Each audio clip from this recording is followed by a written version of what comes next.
i Ducha Świętego. Amen. Pan z wami. I z duchem Twoim. Drodzy bracia i siostry, przed 40 dniami obchodziliśmy święto Narodzenia Chrystusa. Dzisiaj wspominamy dzień, w którym Jezus został przedstawiony w świątyni. W ten sposób nie tylko wypełnił przepis prawa Starego Testamentu, lecz spotkał się ze swoim ludem, który z wiarą go oczekiwał. Symeon i Anna, prowadzeni i oświeceni przez Ducha Świętego, przybyli do świątyni, poznali Chrystusa i z radością wyznali wiarę w Niego. Podobnie my, zgromadzeni przez Ducha Świętego, dążymy na spotkanie z Chrystusem. Znajdziemy Go i poznamy przy łamaniu chleba, a kiedy spotkamy się z Nim, gdy przyjdzie w chwale. Tymi słowami powitania, moi drodzy, dzisiaj obchodzimy święto Ofiarowania Pańskiego, albo inaczej my nazywamy tradycyjnie Matką Bożą Gromniczną. Prosimy też Zastawienictwo Najświętszej Maryi Panny o potrzebne łaski dla każdego z nas, ta, która przychodzi zawsze w pomocy każdemu z nas. Zawsze stawiamy świece w trudnych naszych momentach życiowych. Świece to są symbole naszej cichości. Ten płomień, który płonie, jest bardzo cichy. Z tego względu, moi drodzy, my zawsze prosimy Najświętszą Maryję Pannę o potrzebne łaski dla każdego z nas. Także 2 lutego zawsze, moi drodzy, jest obchodzony Dniem Życia Konsekrowanego. Dzisiaj Bogu dziękujemy za wszystkich ojców zakonnych i sióstr zakonnych, którzy oddali się Bogu na wyłączną służbę. Oni, którzy biorą 3 postanowienia, 3 śluby, ślub czystości, posłuszeństwa i ubóstwa. I to jest wielki skarb dla całego Kościoła. Dlatego w tym dzisiejszym będziemy także dziękować Bogu i prosić też o nowe powołanie do życia zakonnego. Teraz, moi drodzy, ostrożnie, bardzo ostrożnie zapalimy nasze świece.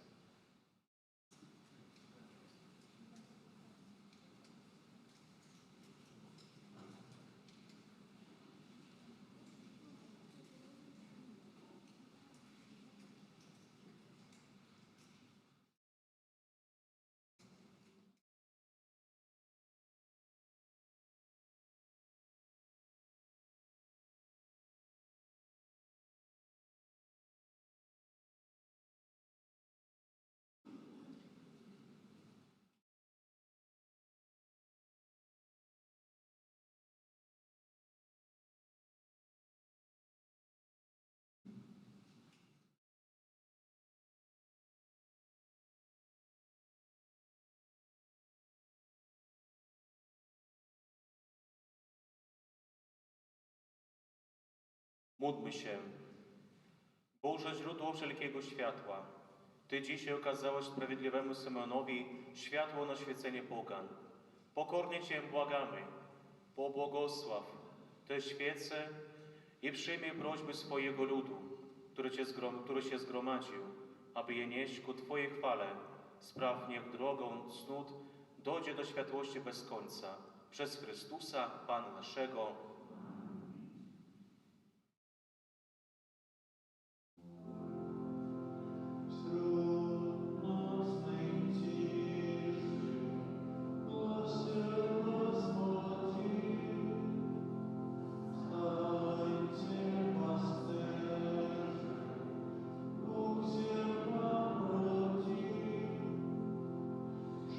Prędzej się wybierajcie do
Eucharystii modli się za zmarłych Więgrzynowicz Reginę, 4. rocznicę po jej śmierci, a także zmarłego Władysława. Dla tych zmarłych wypraszamy życie wieczne w niebie. Módlmy się. Wszechmogący wieczny Boże, Twój jednorodzony Syn, który przyjął nasze ludzkie ciało, został w dniu dzisiejszym przedstawiony w świątyni. Pokornie Cię błagamy, spraw, abyśmy mogli stanąć przed Tobą z czystymi sercami, przez naszego Pana Jezusa Chrystusa, Twojego Syna, który z Tobą żyje i króluje w jedności Ducha Świętego, Bóg przez wszystkie wieki wieków. Теперь можно згасить наши свечки осторожно и будем слухать Слово Божие. Читание книги пророка Малахии. Так каже Пан Бог: «Вот я пошлю анёла моего, и он подрихтует дорогу перед мною. І нечакано прийде у свою святиню Пан, якого ви шукаєте, і анёл заповіту, якого ви чекаєте. Вось ён іде, і хто витрикає у день ягонага прыйсця, і хто устаіць, калі ён з'явіцца, бо ён, як агонь плавішчыка, і як луг, што ачышае і сядзіць, як падвільшчык, і як той, хто ачышае серебро і ачысціць сынаў Лівія, і пераплавіць іх, як золото і серебро, і яны будуць приносіць Пану ахвяру справядлівасці. Тады спадабаецца Пану ахвяры Юды і Єрусаліма, як у дні даўнія і як мінулыя гады». Гэта Слово Божие.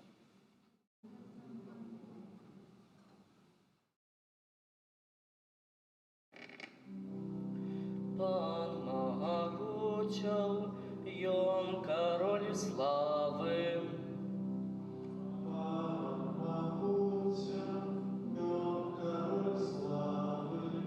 Поднимите верхи ваши брамы, узніміцеся адвечныя вароты, каб увайшоў король славы.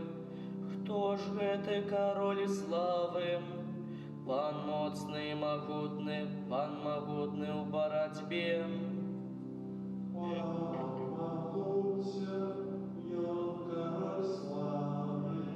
Поднимите верхи ваши брамы, узніміцеся адвечныя вароты, каб увайшоў король славы. Хто ён гэты король славы?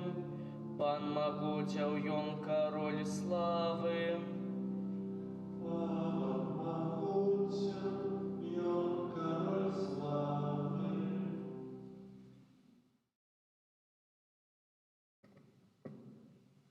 Читання послання до Гебреїв. Паколькі дзеці маюць удзел у целе і крыві, таму у іх падобным чынам прыняў удзел таксама Езус, каб праз смерць не зрынуць таго, хто мае ўладу над смерцю, гэта значыць д'ябла, каб збавіць тых, хто ўсё жыццё быў зняволены страхам перад смерцю. Бо сапраўды ён дапамагае не анёлам, а патомству Абрагама. Таму ён павінен быў ва ўсім прыпадобніцца дабратоў, каб стаць міласэрным і верным, першасвятаром у справах Божых, для уміласціўлення за грахі народа. Бо як ён цярпеў, праходзячы праз выпрабаванні, так можа дапамагчы тым, каго выпрабоўваюць. Гэта Слова Божае.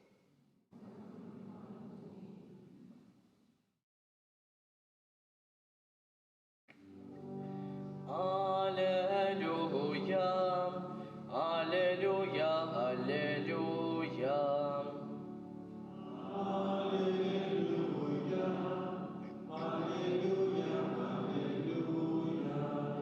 Святло для святлення поганцев і хвала народа Твоего Израиля. Аллилуйя, аллилуйя, аллилуйя. Пан з вами. Читання Святого Євангелія поводле Луки. Калі мінулі дні іх ачышчэння паводле закону Майсея, бацькі Езуса прынеслі яго ў Єрусалем, каб прадставіць перад панам, як напісана ў законе пана, што кожнае першароднае дзіця мужчынскага полу павінна быць прысвечана пану, каб прынесці ў ахвяру, як сказана ў законе пана, пару туркавак або 2 галубкі. Жыў у Єрусаліме чалавек, імя якога Сімеон. Быў гэта чалавек праведны і пабожны, які чакаў суцяшэння Ізраіля, і Дух Святы спачываў на ім. Адкрыў яму Дух Святы, што ён не ўбачыць смерці, пакуль не ўбачыць Месію пана. І прыйшоў натхнёны Духам у святыню. І калі бацькі прынеслі дзіця Езуса, каб учыніць з ім паводле звычаю закона, ён узяў яго на рукі, благаславіў Бога і сказаў: «Цяпер адпускаеш слугу твайго валадару, паводле слова твайго ў спакоі. Бо вочы мае ўбачылі збаўленне тваё, якое падрыхтаваў ты перад абліччам усіх народаў, святло для асвятлення язычнікаў і хвалу народа твайго Ізраіля». А яго бацька і маці дзівіліся таму, што было сказана пра яго. І благаславіў іх Сімеон і сказаў Марыі, маці яго: «Вось гэты прызначаны на падзенне і на паўстанне многіх у Ізраілі, і на знак, якому супраціўляцца будуць, і праз тваю душу пройдзе меч, каб выявілася думкі многіх сэрцаў». І была там Ганна прарочыца, дачка Фануэля з роду Асера. Яна была ў вельмі пажылым веку. Пражыўшы з мужам ад дзявоцтва свайго 7 гадоў, удава 84 гадоў, якая не адыходзіла ад святыні, постам і малітваю служачы Богу ў дзень і ўначы. І яна прыйшла ў той самы час і славіла пана, і казала пра яго ўсім, хто чакаў вызвалення Єрусаліма. Калі яны выканалі ўсё паводле закону пана, тады вярнуліся ў Галілею, у горад свой Назарэт. Дзіця ж расло і ўмацоўвалася, і напаўнялася мудрасцю, а ласка Божая спачывала на ім. Гэта слова пана.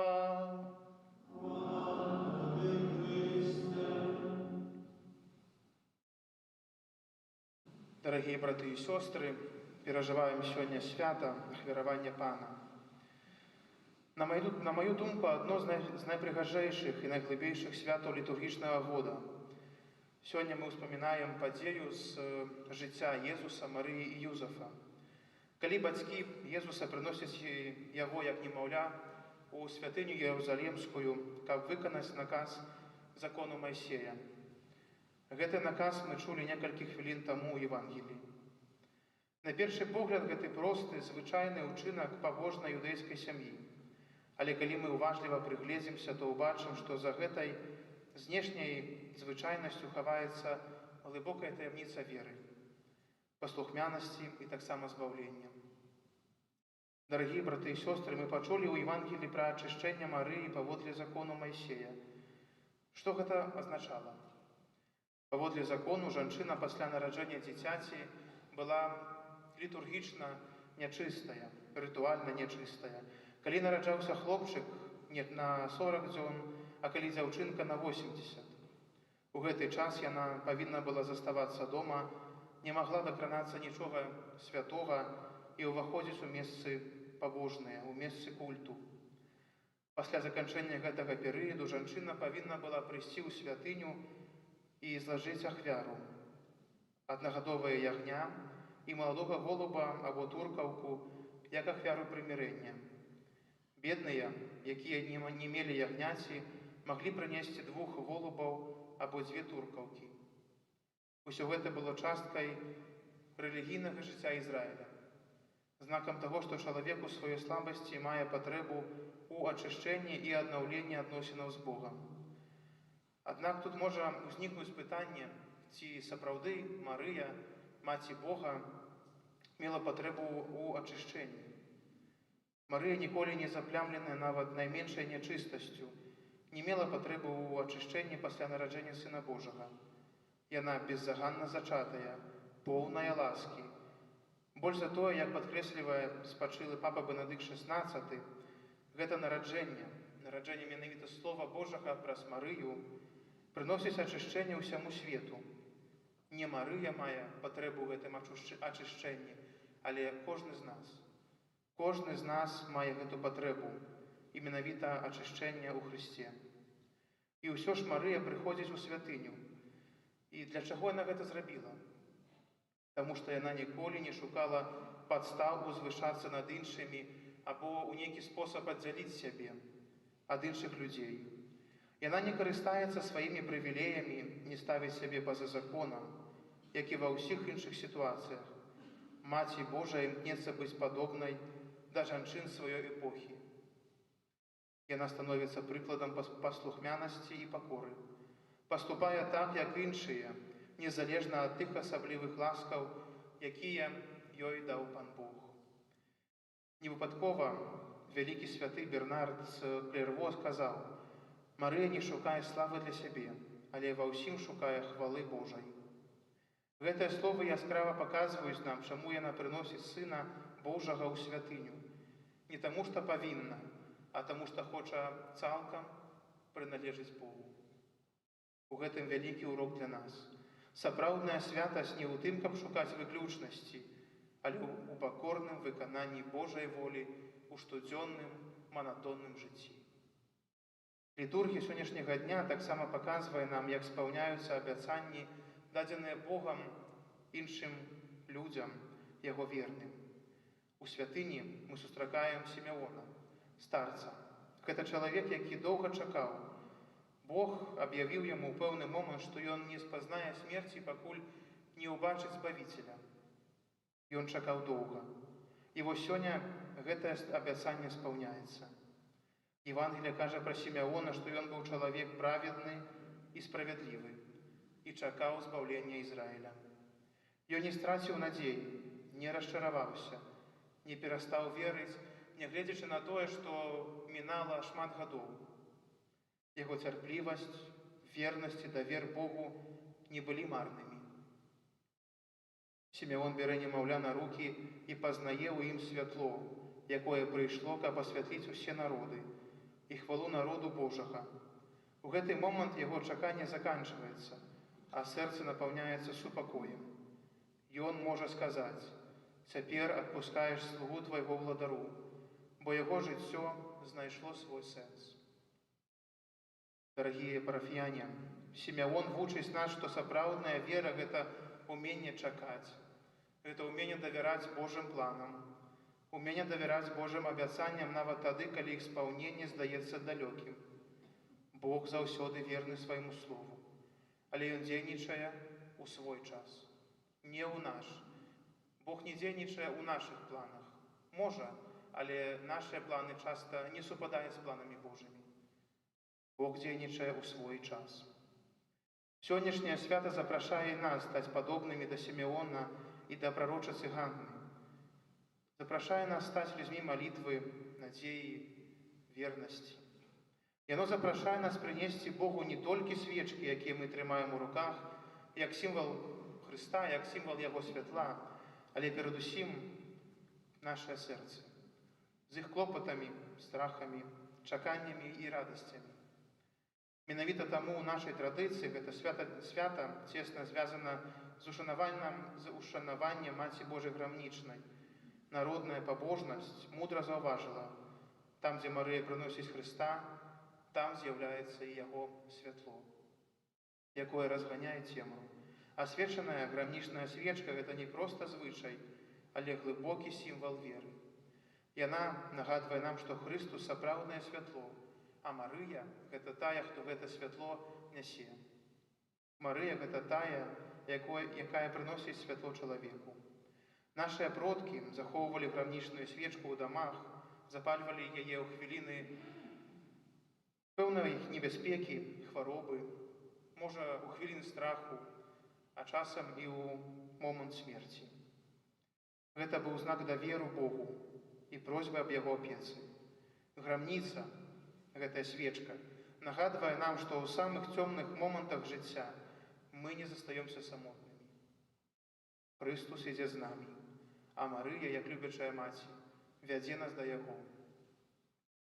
Маці Божая Грамнічная вучыць нас несці святло Хрыста ў сваё штодзённае манатоннае жыццё, у наші сім'ї, наші відносини, нашу працю, у слови і у наші учинки.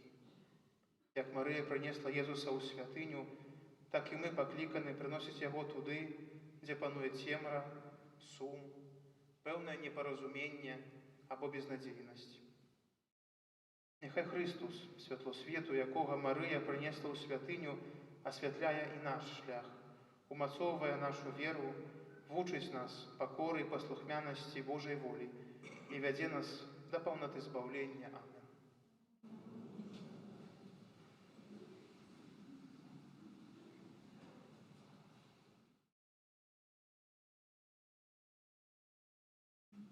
Враз заступництва Найсвятейшей Панны, безоганой Матери Божьего Сына и нашей заступницы просим Христа за увесь Костел.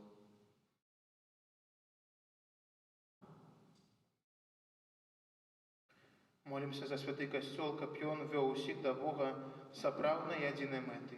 Цябе просім.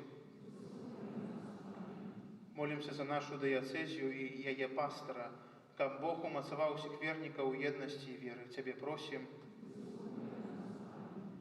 Молимся за пакліканых да манаскага жыцця, каб яны няспынна разважалі над Божай любоўю і атулялі сваёй малітвай усіх людзей. Цябе просім. Молимся за христианские семьи, как Божьи заповеди и взаимная любовь были для их крыницей счастья, едности и моцы. Тебе просим. Молимся за наших померлых, особливо за тых, за кого отправляется эта святая Евхаристия, за Венгжирович, Регину и Владислава. Нехай всемогутный Бог прийме их у свое небесное владарство. Тебе просим. Молимся за нашу христичну супольність, каб ми, ідучи за світлом Христового вучення, умели жити у єдності і спокої. Тебе просим.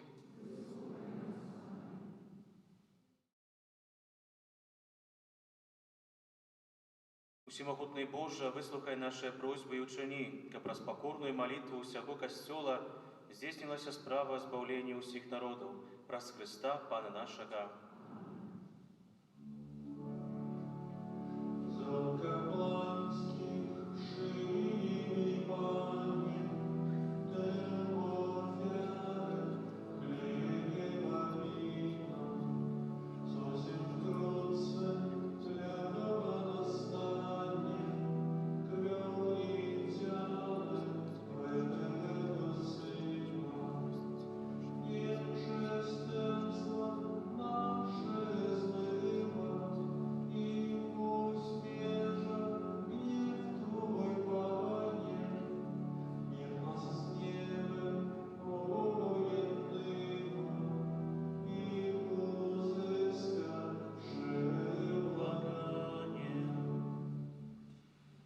Siebie moją i waszą ofiarę przebogać Wszechmogący.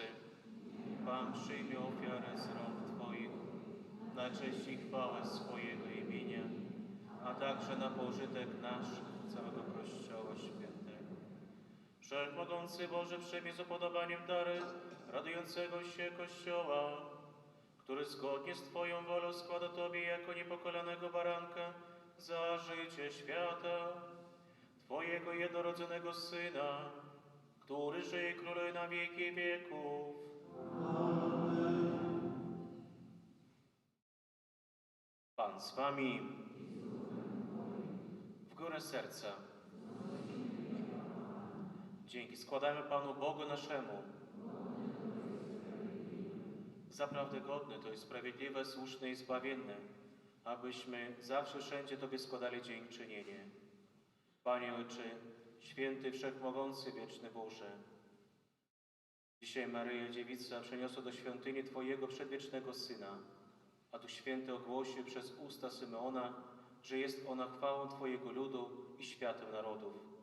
My także radujemy się ze spotkania ze Zbawicielem i razem z aniołami świętymi wychwalamy Ciebie, wołając: Święty, święty, święty, Panu zastępów, pełny są niebiosa i ziemia chwały Twojej. Hosanna na wysokości,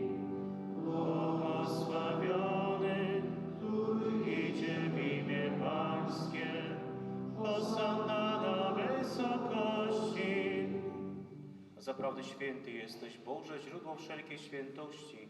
Dlatego stajemy przed Tobą i zjednoczeni z całym Kościołem uroczyście obchodzimy dzień, w którym Twój Syn jednorodzony, światło ze światłości, został przedstawiony w świątyni. Przez Niego prosimy Ciebie, Wszechmogący Boże.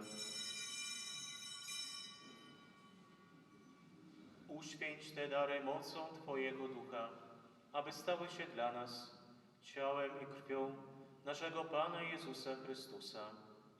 On to, gdy dobrowolnie wydał się na mękę, wziął chleb i dzięki Tobie składając łamał i rozdawał swoim uczniom, mówiąc: bierzcie i jedzcie z tego wszyscy. To jest bowiem ciało moje, które za was będzie wydane.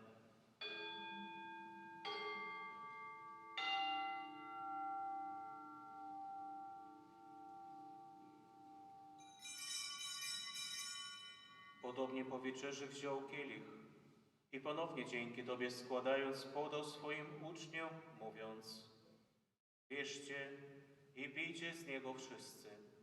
To jest bowiem kielich krwi mojej, nowego i wiecznego przymierza, które za was i za wielu będzie wylana na odpuszczenie grzechów. To czyńcie na moją pamiątkę.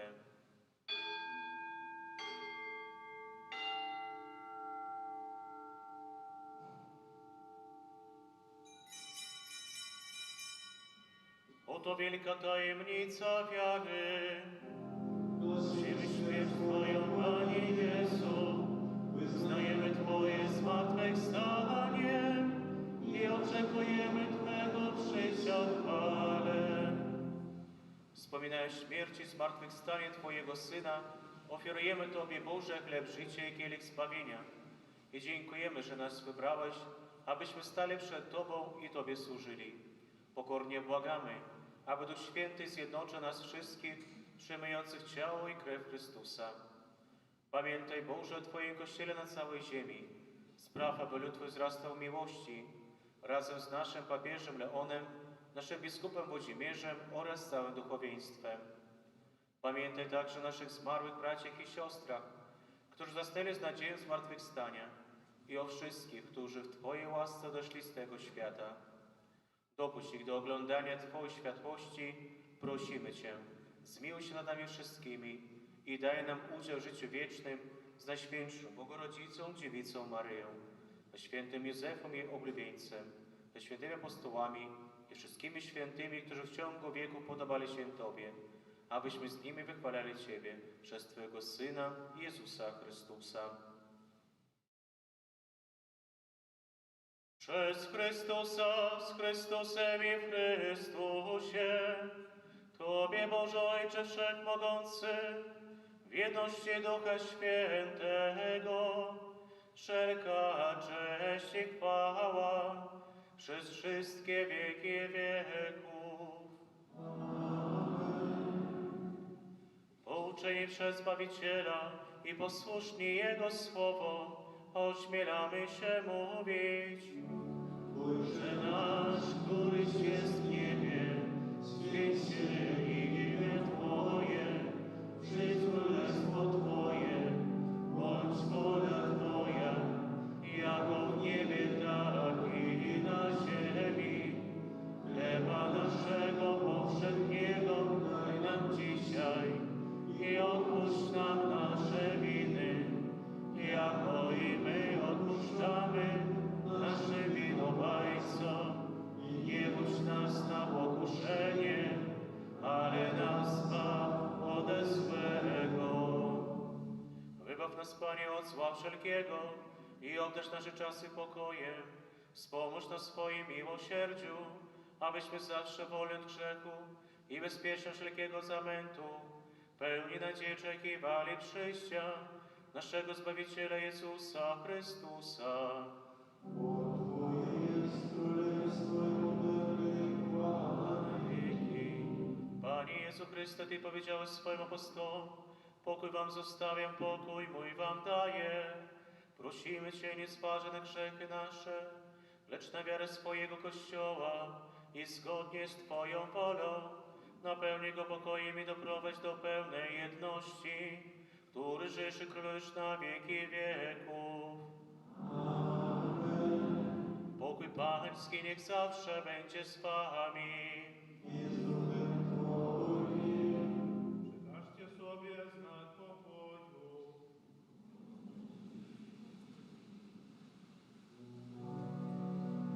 Baranku Boży, który gladych grzechy świat, zmiłuj się nad nami.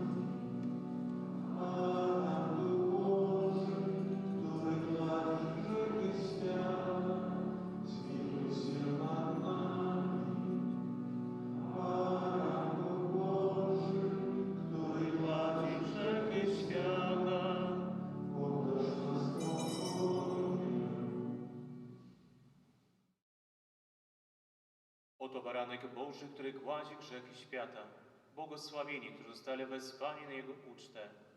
Panie, nie jestem godzien, aby przyszedł do mnie, ale powiedz tylko słowo, a będzie uzdrowiona dusza moja.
Módlmy się. Boże nasz Ojcze, przez Najświętszy Sakrament, który przyjęliśmy, umocnij nas swoją łaskę.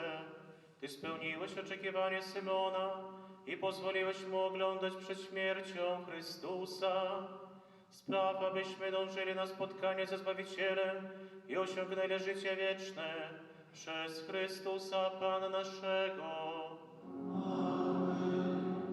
Panie Jezu, zastawienistę Twojej Matki Maryi, która rodziła Cię z miłością, oraz zastawienistę świętego Józefa, człowieka zawierzenia, który opiekował się Tobą po narodzeniu, proszę Cię w intencji tego nienarodzonego dziecka, które duchowo adoptowałem, a które znajduje się w niebezpieczeństwie zagłady.